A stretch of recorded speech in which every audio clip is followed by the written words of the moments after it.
When I think of the peace process that you outlined, for instance, and that you outlined, and the endless, difficult, and I've been involved in one in Nigeria, it took years, 4 years to bring people together just to talk about the issues. And then when you look at some of the short-circuiting that's been done by women, I'm thinking of some of the peace negotiations when the women said, look, if you don't, we're barricading you in here, and until you decide something, we'll strip naked if we have to. I mean, the whole use of shame and the use of gender in peacemaking and peace building. Do we know? I mean, I know a lot of work has been done about that. But what can you tell us about that in relation to the to the justice and the human rights piece of this? Are women operating in a different universe, in a sense, a different value set? How does that? Can you say something that would illuminate that a little bit?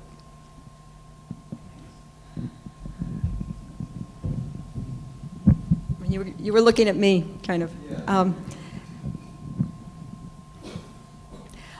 I'm not sure I want to talk about a different value set, although there's certainly plenty of literature in terms of Western, moral development and that kind of thing that we could appeal to about that. But as I think of the African women that I've interviewed, there are different constructions of gender.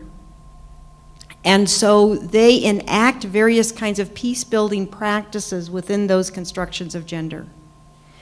It is the women who are calling on the human rights discourse. They are the ones who, when we talk about developing women's centers in hospital, have at hand the pamphlets on the women's protocols and the ways in which that interact with the Constitution of the Democratic Republic of Congo, and they've got it printed right there, ready to go. They can go get it quickly. And so, so I would say that now my work is in rural communities, okay? And they will tell you, just like in any other country, that the role of women in rural communities is different than the role of women in the urban areas in the Congo, that there are women's rights groups in Lubumbashi, there's women's rights groups in Kinshasa, in a way in which they are just emerging in the rural areas. But on the other hand, the sensibilities are certainly there, especially as women become educated and part of international dialogue and that sort of thing. The very, very tragic piece, as far as I'm concerned, is healthcare related to women. And I say that specifically because the women leaders are so at risk for disease and death, especially from childbirth. My principal investigator partner for a project on violence against women died in childbirth. She was the only educated physician, female physician, for hundreds of kilometers around in that part of the Congo. And so to lose one female leader sets back women, years, maybe decades. And so I would say the women are out there, they're doing their work, they're doing it within their own gender roles. They are beginning to call upon, I think, some of the ways in which women have been highlighted in local traditions and have had power in local traditions that's been taken away from them, frankly, as other traditions have moved in, sometimes Christianity, But they're part of the mix.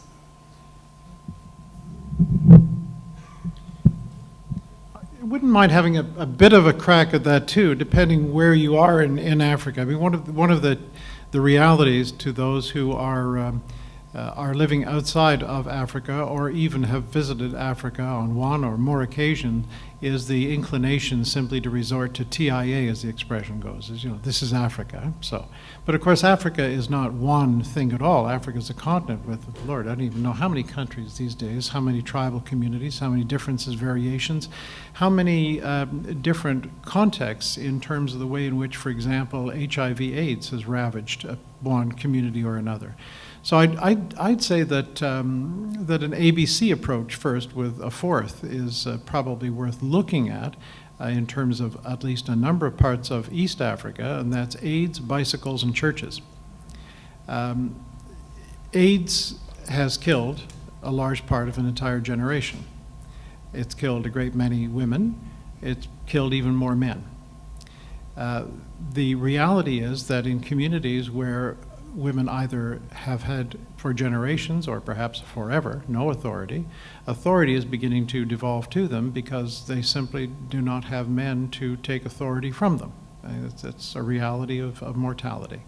Bicycles. Well, bicycles have transformed large parts of India because as soon as a woman gets herself a bicycle, all of a sudden she's no longer constrained. She can move to work, she can move to study, she can get to school.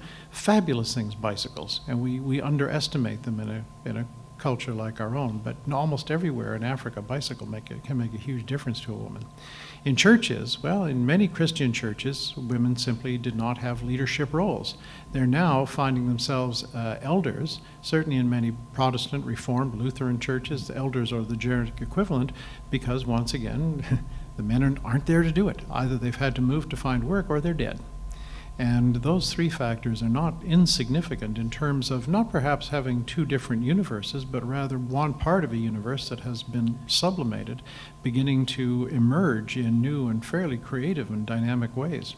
The other thing, as my colleague Dr. Hamilton was pointing out to me last night, is the invention of solar energy-based lamps. I had never really thought of this, but it's an extraordinary thing. If you have just the lamp, just a little cylinder with a solar panel on top of it, effectively speaking, it accumulates sunlight during the daytime and in the evening then can light up a hut in a shambha somewhere. What does that mean? Well, all of a sudden it means women are getting to study. They're getting to read at night. Their day doesn't begin with sunset. And at the equator, that usually means, bang, it's 6 o'clock. That's it, your day is over. The potential for this is the potential for women.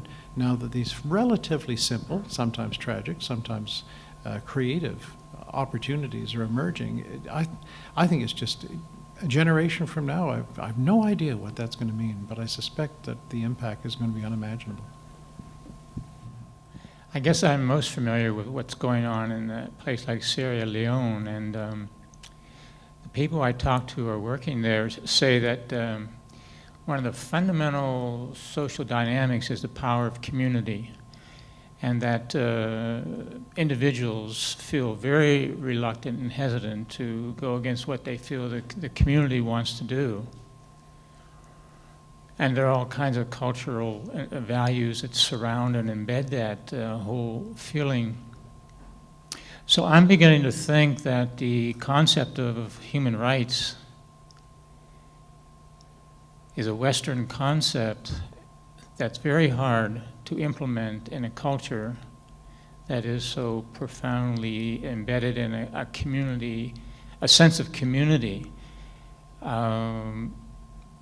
So I'm just wondering how you would go about, quote, implementing human rights when culturally it's seems to be so difficult to counter the sense, and I think good sense, of community that the people have. I'd like to respond by suggesting that the way to look at the international human rights system and international human rights treaties is to figuratively take all of the human rights treaties, put them in a big blender, grind them up, boil them down, distill it, and find out what's left. And when you boil it down, smell the air, what's the ambiance in the room. And I'd like to suggest that when you do that, there are four things that float to the air that fill the room with this perfume of human rights. One would be the ability of people to participate in life of their community or political. So there's this right of participation. The second would be the ability to hold power accountable in some way. The third would be the ability to work for change without having to use violence. And the fourth would be the affirmation of human dignity. My argument is that these four principles can be applied. Maybe they won't transform a culture or a country, but these four principles can be applied in almost any intervention, any activity that civil society does. And I'd like to just give two quick examples here of projects that I've been involved with. One was in Egypt, which was dealing with the problem of working children. In Egypt, essentially, with some kids, if you don't work, you don't eat. But if you work, that violates your rights to go to school, and schools are bad and so forth. In this project, they looked at these four principles and said, it's going to be tough to change culture. So how do we allow kids to participate in decisions? So they actually talked to kids about working conditions. They talked to employers and said, employers, what kind of working conditions do you have? And they started negotiating between. Essentially what they're doing is allowing kids to participate in decisions that affect their lives as employees, holding power accountable, and the ability to work for change by developing some very rough, there are 10 principles, 10 standards, that all of a sudden the parents, the kids, and the employer started saying, you know, this makes sense. It doesn't make sense to beat kids when they're at work. And in a very small way, in a culture that is very tough, one could start working for change in a very interesting way and essentially creating a new structure that others are saying, hey, that works. So it has this ripple effect. It doesn't transform the nation overnight. And you know, maybe this will take 100 years, but what it's doing is on a very practical basis, there's an intervention that you can apply these principles, and I'm suggesting that you can do that almost anywhere.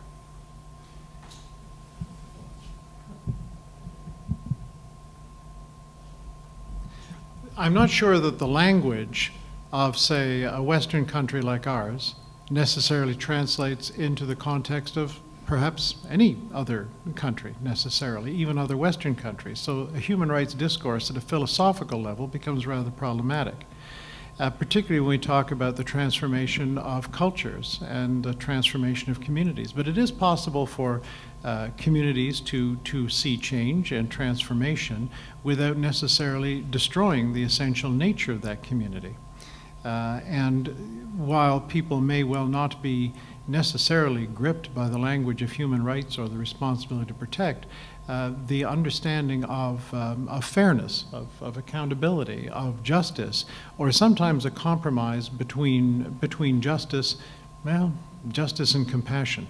A prominent lawyer in Winnipeg was buried about 2 weeks ago, and one of the comments made about him by one of his partners was he was an absolute champion of truth, unless the truth was simply so cruel that it was counterproductive. Well, that was a curious thing. But to give you an idea of communities and how they can change, story always works best for me. So Lutheran Church in Bukobe on the shores of Lake Victoria. I was sitting next to a very tall, rail-thin Roman Catholic priest as one of my colleagues lectured about the use of condoms. And I felt this very sharp elbow dig into my ribs. And I turned around and looked up at the priest who was sitting next to me, and he turned without cracking a smile. He said, "Of course you know, I am a Roman Catholic priest, and I cannot advise my people about condoms." And I said, yeah. A few minutes later, I felt that dig in the ribs again. I turned around and looked up at him, and he said, "Therefore, for the sake of the community, I send my people to the Lutheran pastor, who can tell them all about condoms." And then the straight face cracked into this absolutely marvelous smile. And I thought, there's a way in which community is maintained because the rigid norms that dictate how one particular member of that community might have to behave can be modified, in fact, for the sake of community and change culture and quite frankly, in the case of condoms, maybe just change the world. If I could also respond to that, I think that part of what we heard this morning is whether human rights is grounded in autonomy or whether it's grounded in relationality. And I think for these communities, it's grounded in relationality, and they hear that language of human rights is grounded in how people treat each other, and they understand that. And they do wrestle with how people treat each other. They do wrestle with wanting to treat each other well, just like we do, and what it means to do that within the kind of traditions they've been handed. And you know, and in addition to that, they're involved in an international dialogue with people from around the world through churches, through international churches, but through NGOs and that sort of thing. And so there is ferment going on in even some of these very rural communities, and change is occurring. I mean, the bicycle example is a really good example. In 1996, the original plan, the bishop who I work with, it was on a campaign that he wanted his pastors to have a bicycle, a Bible, a fish pond, and a parsonage with tin roofs. And a couple of us said to him, the pastor's wife needs a bicycle too. He heard it right away. And so the pastor's got 2 bicycles, one for the wife and one for the pastor. You know, and it's that kind of change that begins to kind of have a ripple effect. So, you know, when I go in and when I do my interviews, or when I did my interviews, I always ask the question at the end, what does it mean to you that a white American woman is writing this Congolese story? Interestingly enough, an awful lot of the answers didn't focus on my being white or American. They focused on my being a woman. And one of the answers that I heard was, now I see the value of education for women and I want to educate my daughters. And so there is this ferment that's happening. I mean, we're involved, you know, we change, villagers change, leaders change, and how the changes happen in the mix of those things we can't necessarily predict, but we are engaged in a conversation that's going to move things to a different place. I was in Kinshasa a couple weeks ago, and in Paris as part of that trip, and in Normandy, and I thought about what Normandy was like 60, 70 years ago, and the turmoil in Europe 60 or 70 years ago, in which we could never predict what's now happened as a united European economic zone and that sort of thing. I suspect Africa 70 years from now is going to look very, very different than what it looks right now, in a way that we can't anticipate. I was very struck by your comment that Senator Dallaire's Child Soldiers Initiative is probably going to fail. That's the first time I've heard that, and I'm fairly familiar with the initiative. Can you give us more on that? Why will that happen? Are there any lessons we can learn in terms of initiatives for the future? Yeah, it's a good question. Maybe fail is not the right word. Perhaps unachievable is the best word. And one of the reasons is simply the question of the speed of the passing of time. That in order to simply raise enough money to try a serious ground trial, whether it's the DRC, Sierra Leone, or elsewhere, is simply, well, it simply may not happen fast enough. Other realities may catch up to it, including now with the success, and I use the term guardedly, of the Lubanga case. There may be more international interest in actually trying to deal with the responsibility to protect implications than hitherto. Part of it is simply that one of Senator Dallaire's great gifts, and one of the great difficulties that many have with his gift, is that he's willing to think over the long term. Let's take a look at the move away from Africa to a moment to Afghanistan. General Dallaire has been in the past quite committed to our remaining in Afghanistan in a very different kind of society building role, but he suggests that there's really no point in doing that in Afghanistan or in places of Africa unless we're willing to stay for 60 years. And we're just not going to be able to afford to stay for 60 years. So it's simply the scope of time and the scope of cost that is likely to defeat it. But perhaps the biggest reason why it probably won't succeed is the very complexity of trying to get enough people on the ground from different constituencies and with different worldviews to agree on just how it is you can actually negotiate with a warlord to release child soldiers from that warlord, at least in any kind of broad base. The reality is child soldiers are precisely what General Dallaire knows they are. They're cheap, easily replaceable weapons platforms. And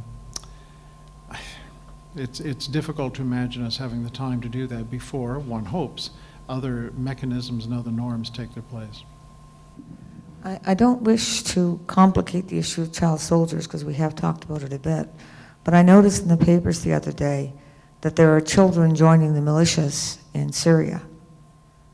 And I think you might have to be careful in some cases with child soldiers, whether you're talking about things like Coney, who's basically kidnapping, threatening, forcing, and placing children into conflict roles that they don't want to be in, and children who decide to take up arms in defense of their country. I think I've mentioned earlier, or hope I mentioned, that one of the challenges that we are facing with child soldiers is that there are a variety of motivations for children to take up arms, and yes, that's one of them. But here we don't need to spend great deal of imaginative energy in traveling to, say, Africa or Syria, let's take a look at a Canadian city. Let's take a look at Winnipeg, for example. Now, Winnipeg is actually quite an extraordinary city. It is a city that is, it is self-contained, but it's not self-absorbed. And it recognizes that it has a variety of fairly serious problems, not the least of which is the inherent racism which exists in the Canadian prairies around First Nations peoples. However, it now has, or Winnipeg now has, over the last 5 to 10 years, a new level of challenge. And that is, it is also a home for many people coming to Canada from areas in which, for example, child soldiers have become a significant component of that wave of immigration.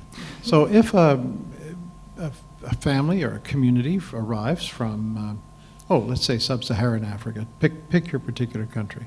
They arrive in Canada, and they generally will find themselves in less salubrious cities because there's, in theory, more space, more interest in immigration on the part of the Canadian government. So they arrive in Winnipeg. They arrive in an alien environment. They may arrive when, well, it's chilly, shall we say. And in the context of arriving in this alien environment, the first piece of mail they get is what? The first piece of mail they get is an invoice with a bill for $3,000 for settling them in Winnipeg. In the meantime, they're trying to find a place to live. And there are some very good welcome centers in Winnipeg, but the welcome centers, for the most part, have to help folk accommodate to the Canadian reality on the ground. There are simply very few landlords who have buildings designed in such a way that people can live in community, to come back to your question about culture.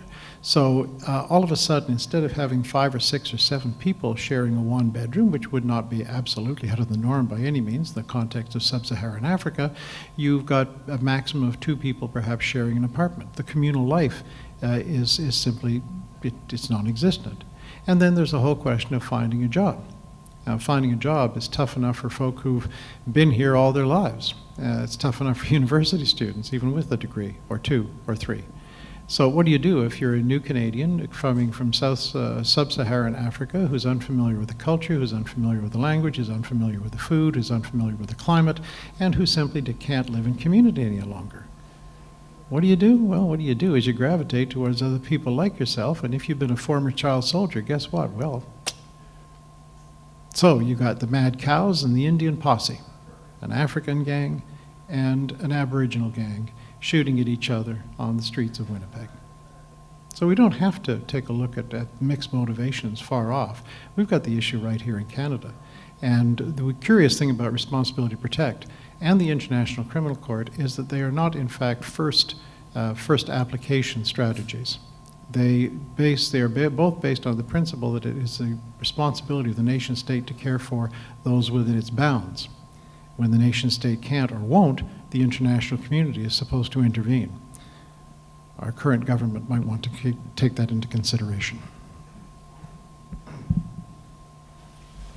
Pam, do you want to say something? If I could just tell a little story. Well, I mean, one of my mantras. 2 minutes. 2 minutes. One of my mantras is that we need to think by analogy, to look at practices at home that actually aren't that far away from practices that we look at with great disdain overseas.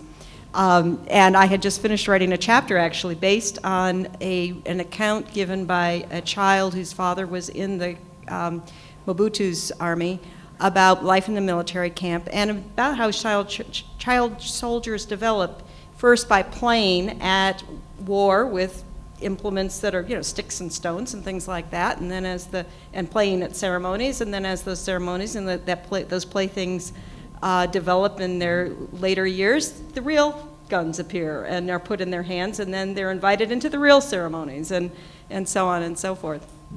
And so I had finished writing that chapter. I went to the gym, got on the bike, watched the news. And what I saw on the news was family days at Fort York in Toronto with children drilling with muskets in hand.